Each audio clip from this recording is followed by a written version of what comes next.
There we go. Stream part 2.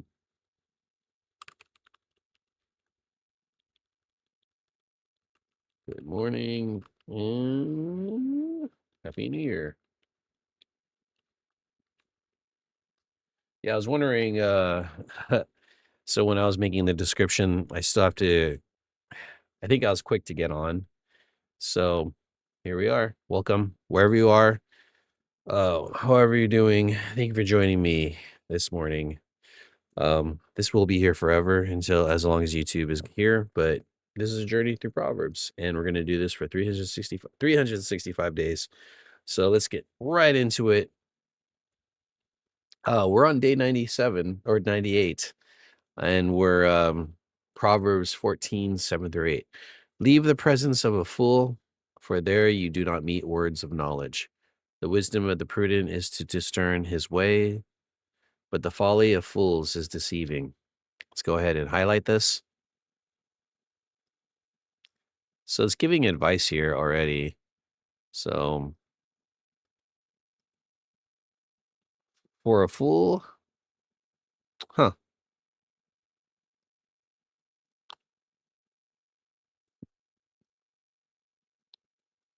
A fool, leave the presence of a fool. Okay. For there you do not meet words of knowledge. It's kind of giving me, it's like advice.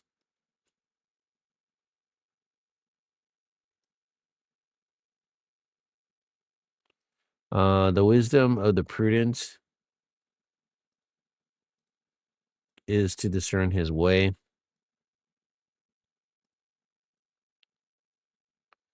The folly of fools is deceiving. All right. Whoop. The folly of fools is deceiving. There you go. Okay. So it's kind of just giving advice right now, right at the beginning. Verse 7 is just advice. Leave the presence of a fool. For there you do not meet words of knowledge. And it's not saying that we want to just leave people who are in need. And I do have to say that ooh, fools are not in need. Of course they are. They're in need of wisdom and instructions and to be corrected. The reason why is because a fool, let's go ahead and define it. I probably defined it before, but I got to remember each time. It always goes back to the same thing, just very similar to a scoffer that we talked about yesterday.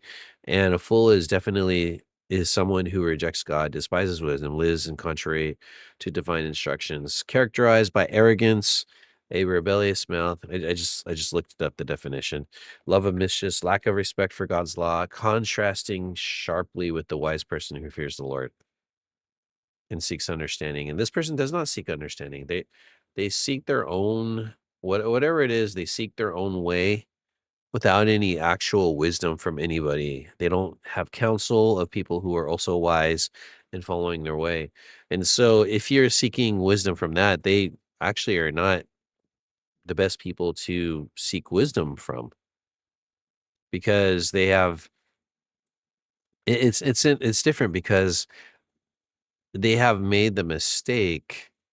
But a person who is wise will learn from their mistake and try to correct it. But a fool will continually make those same mistakes over and over again.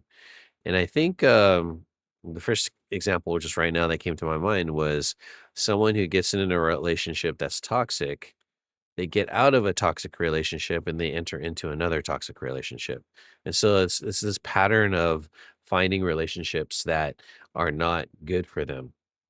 That's kind of a trope that sort of comes up in stories and all that kind of stuff, or things that I've heard and as people make mistakes in their relationships. They don't learn from their past relationships and they keep on making the same ones. I could say that with people who continually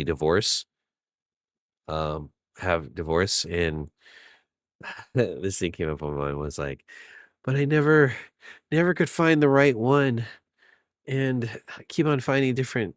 Now, if the same thing happens where, quote unquote, can't find the right one, they don't treat me well, there is a common denominator in all of those relationships, and it happens to be you. So if you can't self-reflect and figure out what is it in my life that is not um that is making these relationships toxic, you're a fool. You're not understanding why these things are happening because you have to look inside yourself because are the answer to relationship issues and all the kind of stuff is usually just right there with you. And if you don't have wise counsel to tell you how it is, and you just have people who try to like egg you on and don't really reflect on the things that you're doing, that's not there's no words of knowledge there. There's no words of insight. It's and the thing is the thing I got from the commentary is if you want to be wise, it's not accidental. It's an examined life. The person who's wise is actually thinking about decisions you're making, thinking about how people are responding to what you do so you can make corrections or not. Because all you have to do is just see how people are reacting to what you're doing. And then you have to think of, well, what did I do to make people feel that way? So if it's laughter, what is it about your conversation that made them laugh? Is it the timing of it all? Is it just me? Like, you have to just think about it.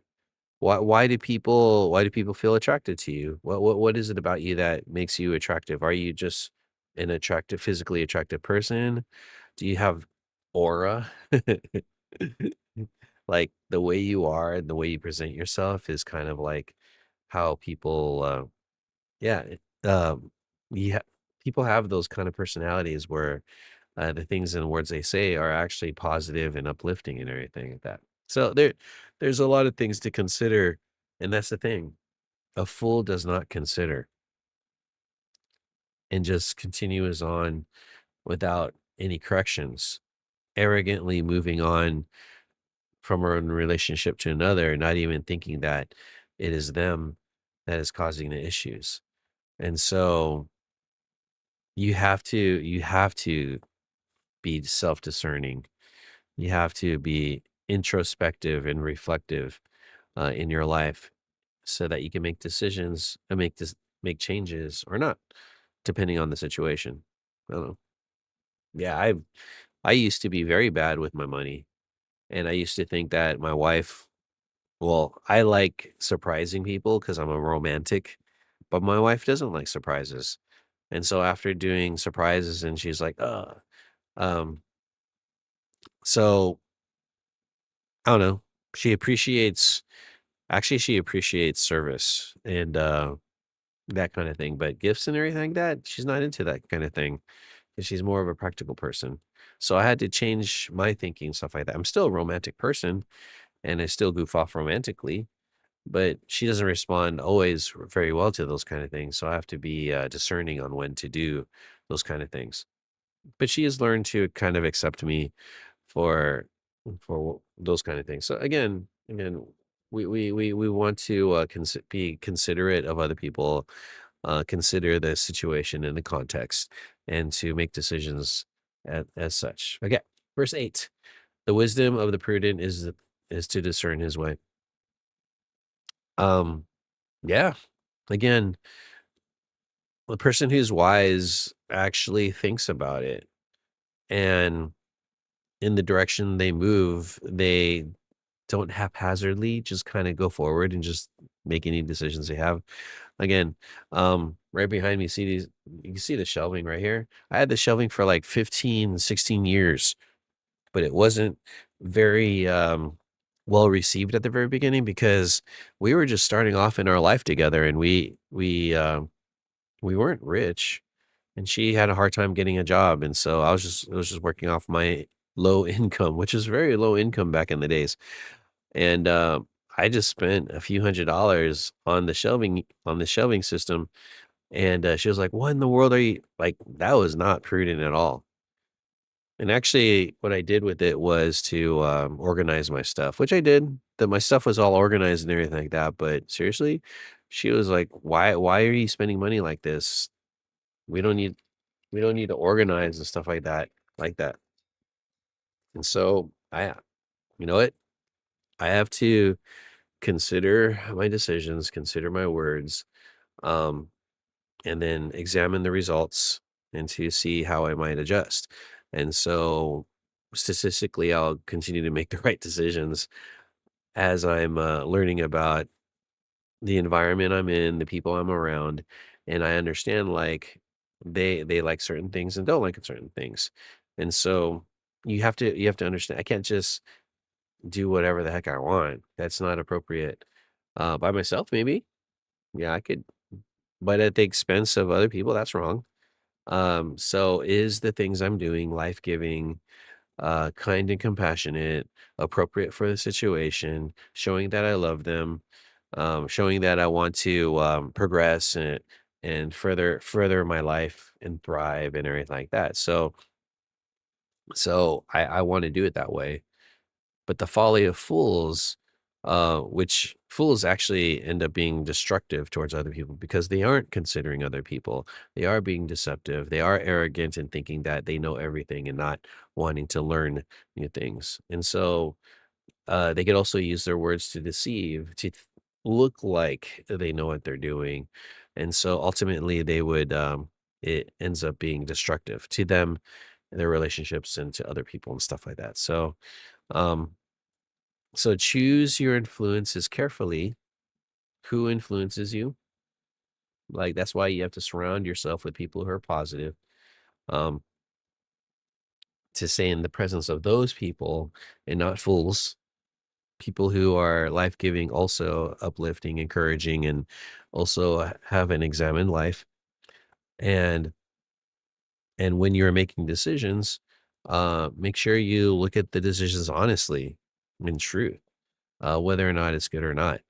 And like for instance, there are a bunch of different houses that we're looking at, and some are really cool. I really wanted a house with kind of like a loft area where there's like a space upstairs, or it's just like an open space where I could maybe put a TV and a couch and everything like that. And I found a place like that.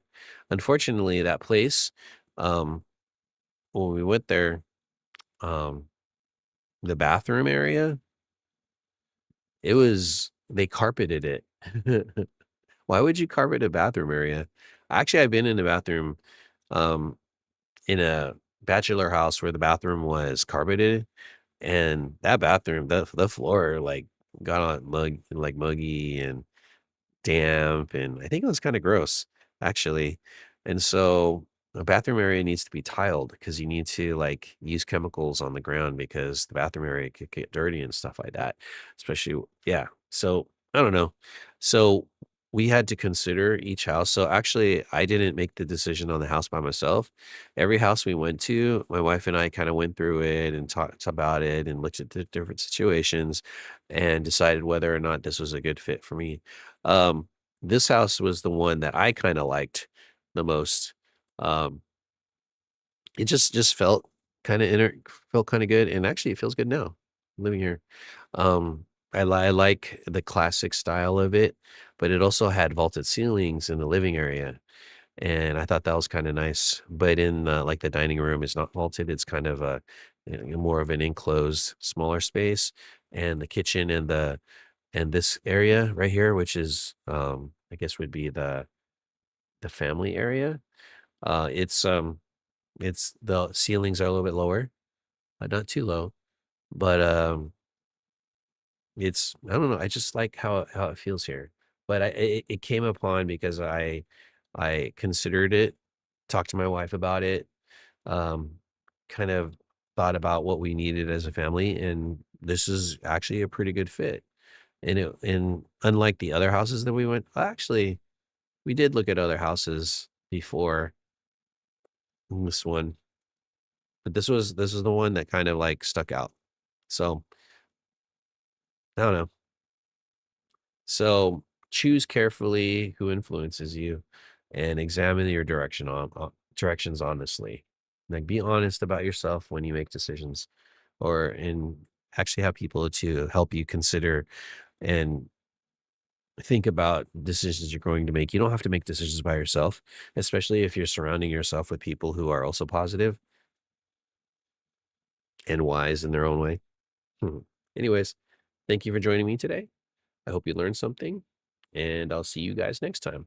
Peace out.